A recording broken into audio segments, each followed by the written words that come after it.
tubuh kita yang terkena api, terkena siraman air panas atau zat-zat asam yang bersifat korosif dan lain sebagainya. Baiklah, langsung saja kita masuk ke materinya. Yang pertama ini ada pengertian. Pengertian ini luka bakar. Luka bakar adalah suatu bentuk kerusakan atau kehilangan jaringan yang disebabkan kontak dengan sumber panas seperti api, air panas, bahan kimia, listrik, dan radiasi. Seperti yang sudah saya bilang di depan tadi, bahwa adanya percikan api secara langsung, kemudian siraman air panas, terkena siraman air panas, kemudian atau percikan dari bahan kimia, kemudian listrik dan radiasi yang menyebabkan terjadi kerusakan pada permukaan kulit atau bahkan sampai ke bagian dalam kulit. Selanjutnya ini akibat pertama luka bakar adalah shock. Kita tahu kan shock ini kalau terjadinya perubahan sirkulasi pada tubuh secara tiba-tiba. Di sini disebabkan karena kaget dan kesakitan. Pembuluh kapiler yang terpajan suhu tinggi rusak dan permeabilitas meninggi. Sel darah yang ada di dalamnya ikut rusak sehingga dapat terjadi anemia. Meningkatnya permeabilitas menyebabkan udem dan menimbulkan bula yang banyak elektrolit. Hal itu menyebabkan berkurangnya volume cairan intravaskular. Kerusakan kulit akibat luka bakar menyebabkan kehilangan cairan akibat penguapan yang berlebihan. Masuknya cairan ke bula yang terbentuk pada luka bakar derajat 2 dan pengeluaran cairan dari keropeng luka bakar derajat 3. Bila luas luka bakar kurang dari 20%, biasanya mekanisme kompensasi tubuh masih bisa mengatasinya. Tetapi bila lebih dari 20%, akan terjadi shock hipovolemik. Kita tahu kan shock hipovolemik terjadinya perubahan tiba-tiba. Di sini disebabkan karena penurunan volume cairan di dalam tubuh dengan gejala yang khas seperti gelisah, pucat, dingin, berkeringat, nadi kecil dan cepat. Tekanan darah menurun dan produksi urin berkurang. Pembengkakan terjadi pelan-pelan, maksimal terjadi setelah 8 jam. Nah, di sini kita akan masuk sedikit ke shock hipovolemik. Shock hipovolemik ini kan yang kita ketahui adalah perubahan tiba-tiba terjadinya penurunan volume cairan di dalam tubuh seperti adanya penguapan yang disebabkan oleh panas yang disebabkan karena api atau air panas tadi di dalam tubuh sehingga menyebabkan terjadinya hilangnya cairan yang berada di interstisial ataupun di intrasel. Selanjutnya kita masuk ke bagian derajat luka bakar. Derajat luka bakar ini yang biasa kita ketahui adalah terdapat 4 derajat, 4 tingkatan. Yang pertama yaitu adanya gejala. Derajat pertamanya yaitu disebut juga luka bakar superficial. Nah, di sini ada gejalanya yaitu mengenai lapisan luar epidermis, tetapi tidak sampai mengenai daerah dermis. Sering disebut sebagai epidermal burn. Kulit tampak kemerahan, sedikit udem dan terasa nyeri. Pada hari keempat akan terjadi desquamasi epitel peeling. Nah, di sini adanya terjadi desquamasi epitel peeling, di mana di sini terjadinya kerusakan pada kulit atau bisa menyebabkan terjadinya iskemik pada otot atau kulit di daerah yang terkena tadi. Kemudian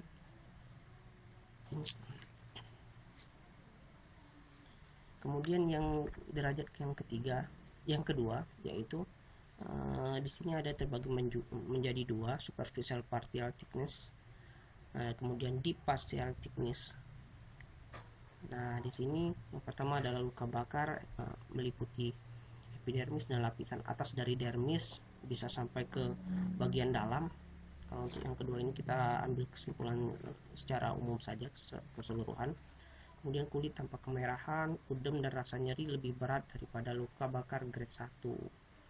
Nah, ini Selanjutnya ditandai dengan bula yang muncul beberapa jam setelah terkena. Ini biasanya kan kalau kita terkena panas itu langsung terjadi akumulasi cairan pada daerah yang terkena tadi ya, kemudian adanya bula-bula. Kemudian bila bula disingkirkan akan terlihat luka berwarna merah muda yang basah. Luka sangat sensitif dan akan menjadi lebih pucat bila terkena tekanan.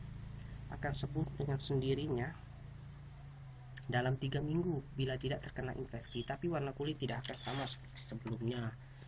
Kemudian luka bakar ini yang derajat 2 ini bisa permukaan luka bercak merah muda dan putih karena variasi dari vaskularisasi pembuluh darah. Bagian yang putih punya hanya sedikit pembuluh darah dan yang merah muda mempunyai beberapa aliran darah. Luka akan sembuh dalam 3 sampai 9 minggu. Nah, di sini derajat 1 sampai derajat 2 ini itu kemungkinan untuk sembuhnya masih bisa kembali ke seperti semula, tapi tidak dalam bentuk yang semula. Dia akan sembuh jika tidak terjadi kontaminasi, kemudian tidak terjadi infeksi. Maka area luka bakar yang terkena tadi pada derajat 1 dan derajat 2 jika dirawat dengan baik, terhindar dari kontaminasi dan infeksi, maka dia akan sembuh, akan kering, menutup daerah luka tersebut. Kemudian kalau yang derajat 3 ini ada tandanya, yaitu menyebabkan kerusakan jaringan yang permanen. Nah, di sini sudah terjadi kerusakan yang parah, bisa dibilang parah karena sudah lebih dalam dari derajat 3, derajat 2 tadi, sehingga menyebabkan terjadi kerusakan pembuluh darah, kemudian ototnya sudah terjadi infark. Kemudian selanjutnya rasa sakit kadang tidak terlalu terasa karena ujung-ujung saraf dan pembuluh darah sudah hancur. Nah, di sini tadi saya bilang bahwa pembuluh darahnya sudah hancur, sudah rusak. Kemudian adanya kerusakan, ditambah lagi adanya kerusakan sistem saraf, ujung-ujung saraf, sehingga menyebabkan kurangnya atau bahkan tidak adanya rasa sakit lagi pada daerah yang terbakar tadi. Kemudian yang ketiga, luka bakar meliputi kulit, lemak subkutis sampai mengenai otot dan tulang. Nah, di sini sudah terlalu dalam sekali untuk luka bakarnya. Biasanya kasus yang terjadi pada luka bakar grade 4 ini biasanya sudah berlangsung lama, terpapar lama sekali, sehingga menyebabkan tingkat luka bakarnya sudah jauh ke dalam sampai ke tulang. Kemudian selanjutnya yang keempat. Nah, kalau yang keempat ini derajatnya yaitu ya tanda paling utama ya sudah berwarna hitam, sudah tidak bisa diapa-apakan lagi. Kita hanya bisa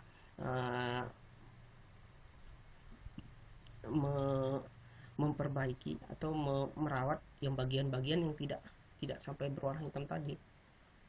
Misalnya di kaki terjadi kebakaran, terbakarnya kaki tadi yang sudah sampai berwarna hitam, maka yang tidak, daerah yang paling dekat dari berwarna hitam tadi yang tidak berubah sampai warna hitam, maka itu bisa diperbaiki. Tapi kalau sudah sampai berwarna hitam, maka itu sudah mengalami kerusakan. Mungkin bisa dilakukan tindakan yang lebih lanjut.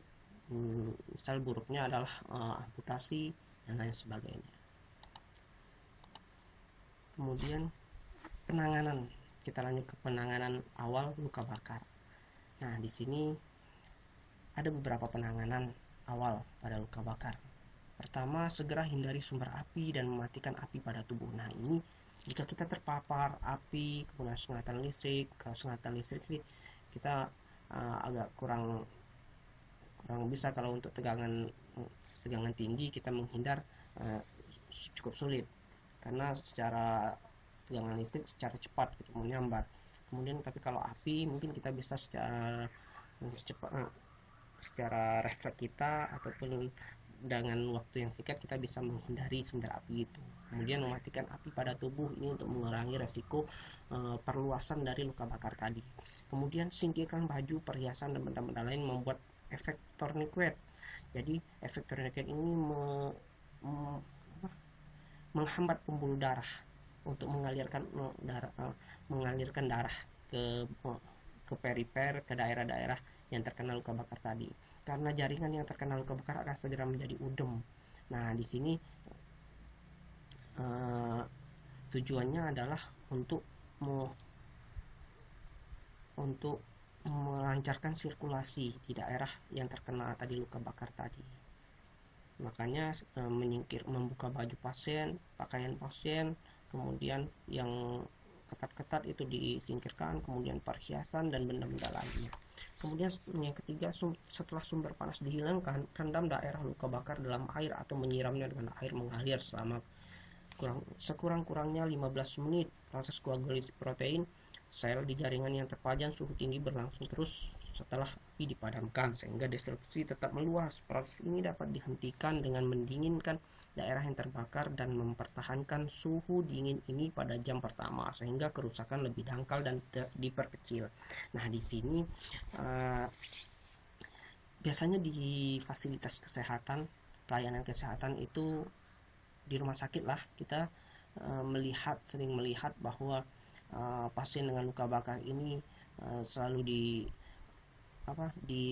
disiramin dengan NaCl untuk dibersihkan, kemudian jika lebih buruk lagi maka dilakukan eskaratomi, kemudian didinginkan, dinetralisir, tidak boleh dengan air dingin, harus dengan air yang netral, air yang biasa. NaCl biasanya digunakan. Kemudian selanjutnya akan tetapi cara ini tidak dapat dipakai untuk luka bakar yang lebih luas karena bahaya terjadi hipotermi. Es tidak seharusnya diberikan langsung pada luka bakar. Nah, tadi saya bilang es tidak boleh dilakukan secara langsung karena dapat menyebabkan hipotermi. Karena dari tadi kita mengatakan bahwa pasien dengan luka bakar ini terjadinya kehilangan cairan. Nah, kalau kehilangan cairan maka pengaturan suhu tubuhnya juga akan berubah, tidak seperti orang biasa. Maka jika dikompres dengan air dengan es maka akan menyebabkan penurunan suhu tubuh secara drastis. Kemudian es ini juga tidak boleh digunakan pada daerah yang luas. Kemudian untuk NaCl tadi pembersihannya juga tidak dilakukan pada seluruh luka bakar yang bersifat luas, misalnya ada di seluruh tubuh, itu tidak dilakukan pembersihan dengan menggunakan NaCl, tapi lebih tepatnya dengan membersihkannya dengan kasa, kemudian dengan desinfeksi atau melepas kulit-kulit yang sudah terbakar tadi, seperti kulit ari itu yang sudah terkelupas, itu yang dibersihkan. Kemudian setelah itu kita evaluasi awal. Jadi kita evaluasi di sini bagaimana persentase luka bakarnya, kemudian gejala yang muncul saat masuk, saat terpapar, kemudian apakah ada diikuti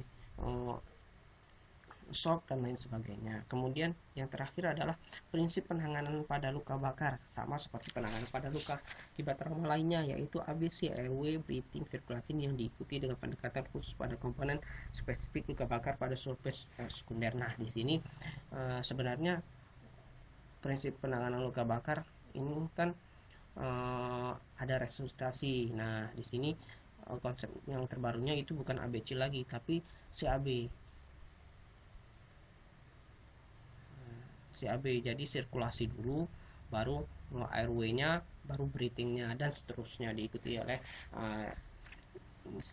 disability dan exposure dan lain sebagainya. Kemudian selanjutnya kita akan memasuki resusitasi cairan.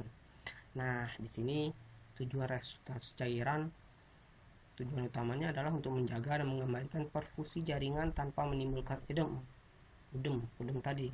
Nah, jadi pasien dengan luka bakar tentu mengalami banyak sekali kehilangan cairan akibat evaporasi yang disebabkan oleh panas yang terpapar pada luka bakar tadi.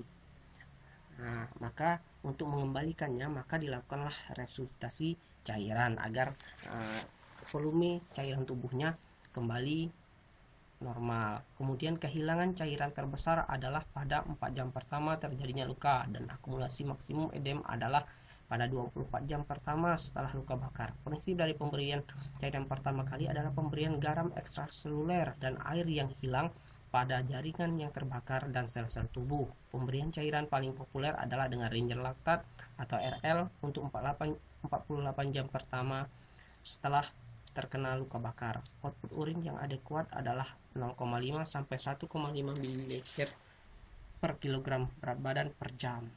Jadi harus dimonitor saat kita melakukan pemberian resusitasi cairan tadi dengan Ranger Lactate selama 48 jam. Itu harus kita lihat, kita awasi, monitor terus output urinnya 0,5 sampai 1,5 ml per kilogram berat badan per jam. Jadi tidak boleh lebih ataupun kurang. Kalau kurang terjadi ada gangguan pada metabolisme cairannya. Kemudian jika terjadi kelebihan, maka kemungkinan ada kerusakan pada organ-organ yang lainnya. Kemudian selanjutnya adanya formula. Kita untuk menghitung ya, formula yang terkenal yang biasa digunakan itu pada untuk kebutuhan resusitasi cairan pada luka bakar itu adalah formula Parkland. Di sini kan sudah kita ketahui rumus utamanya adalah 4 ml per kilogram berat badan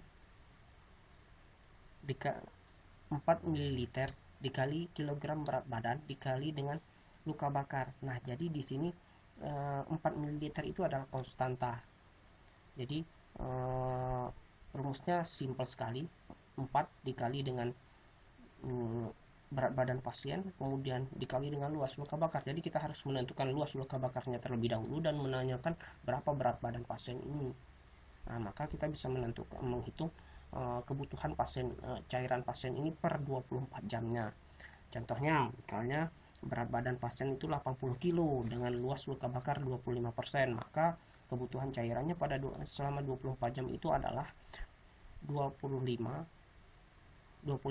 luas luka bakarnya dikali dengan berat badan 80 kg dikali dengan konstanta 4 ml sama dengan 8.000 ml dalam 24 jam pertama. Nah, di sini untuk pembagiannya itu ada untuk 8 jam pertama dibagi dengan 8 jam pertama. Kalau formulasi Parkland ini adalah 8 jam pertama, 8 jam kedua, dan 8 jam ketiga. 8 jam pertama ini rumusnya adalah setengah dari total kebutuhan cairan selama 24 jam. Jadi kalau di sini 8.000 berarti 8.000 dikali setengah sama dengan 4.000 yang harus habis dalam 8 jam pertama.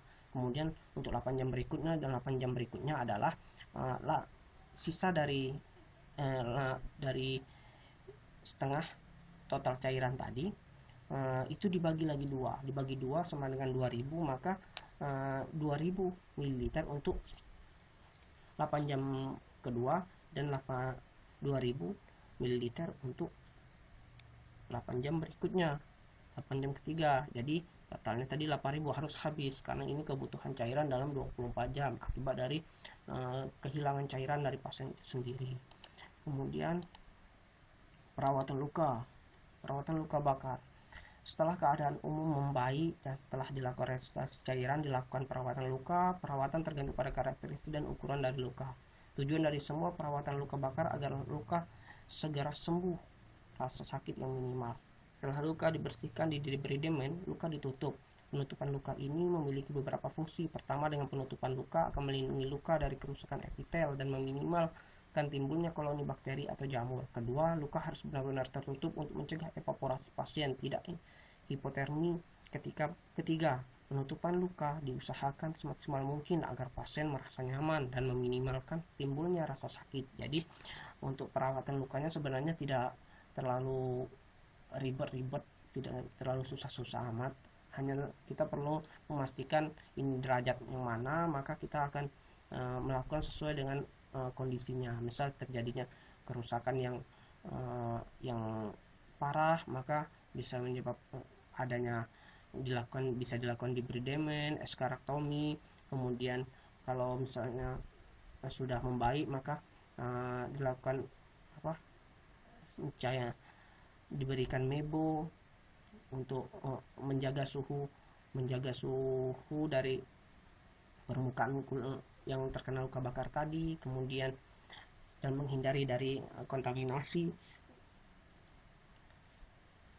dan mencegah infeksi. Kemudian kalau bisa ditutup yang luka bakar tadi, kemudian dilakukan perawatan, dipantau terus, intinya jangan sampai terkontaminasi dan terjadi infeksi. Jika infusnya jalan, kemudian cairannya masuk terus, obat masuk, kemudian terhindar perawatan kebersihan lukanya bagus, kemudian ditutupi dengan kasa dan lain sebagainya, maka bisa cepat untuk pemulihannya sesuai dari tingkat derajat dari luka bakar tadi. Kalau sudah masuk ke derajat 3 dan 4 itu sudah susah, bahkan tidak bisa kembali seperti semula. Tapi kalau masih derajat 1 dan 2 itu kemungkinan masih bisa diperbaiki walau tidak seperti semula. Di sini untuk menentukan persenan, rule of 9 atau rule of Wallace ini yang biasa digunakan. Adapun kepala 9%, depan belakang, kalau depannya saja 4,5%, 4,5%, kalau belakangnya saja 4,5%. Kemudian kalau ini dada ini ada 18%, dada ini masuk dada dan perut. Kalau dadanya saja depan itu 18, itu ada 9%, kalau bagian perutnya saja itu 9%. Kemudian kalau tangan kanan, kemudian tangan kiri itu ada masing-masing 9%. Kalau bagian lengannya saja depan belakang itu 4,5%. Ya, kita bagi sesuai dengan dengan yang terkena luka bakar tadi. Yang intinya secara umum tangan kanan itu 9%, tangan kiri 9%, kemudian kaki kanan, kaki kiri itu masing-masing 18%.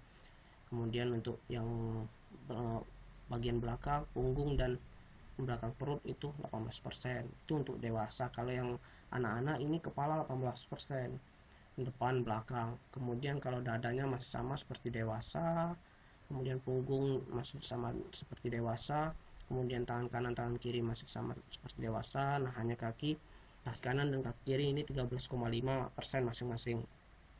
Kemudian perineumnya masih sama antara anak-anak dan dewasa, hanya yang membedakan adalah kepala dan kaki kanan dan kaki kiri.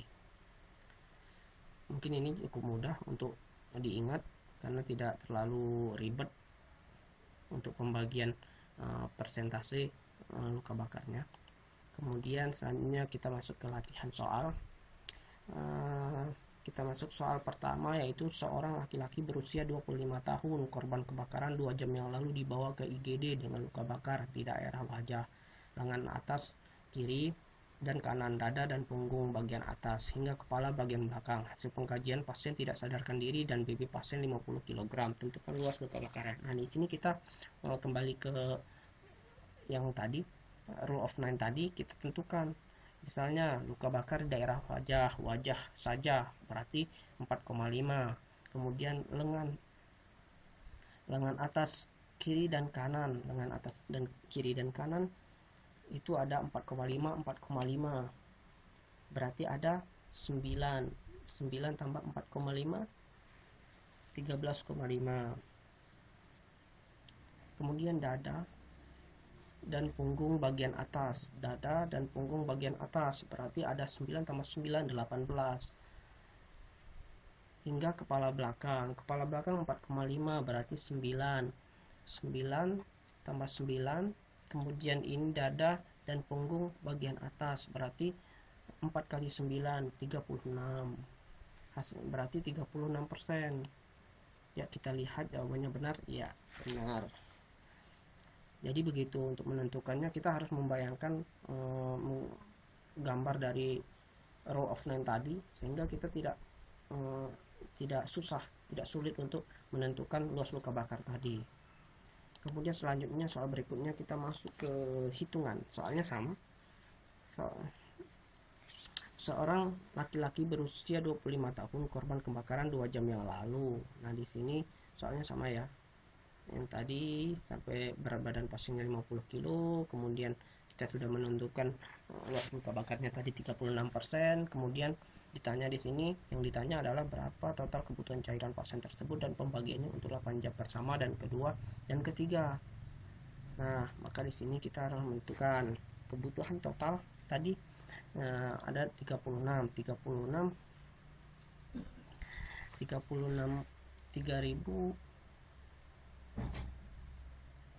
Jadi gini, 36% tadi itu harus dikali dengan 4 dikali dengan berat badan 50 sama dengan 7200 cc per 24 jam. Nah, 7200 cc per 24 jam, maka itu dibagi dua untuk 8 jam pertama, jadi 3600 cc untuk 8 jam pertama. Kemudian sisanya tadi 3600 itu dibagi dua, jadi 1800 cc untuk 8 jam kedua dan 1800 cc untuk 8 jam ketiga. Nah, jadi di sini untuk rumusnya itu yang umum digunakan adalah rumus Parkland ya. Rumus Parkland ini sangat simpel.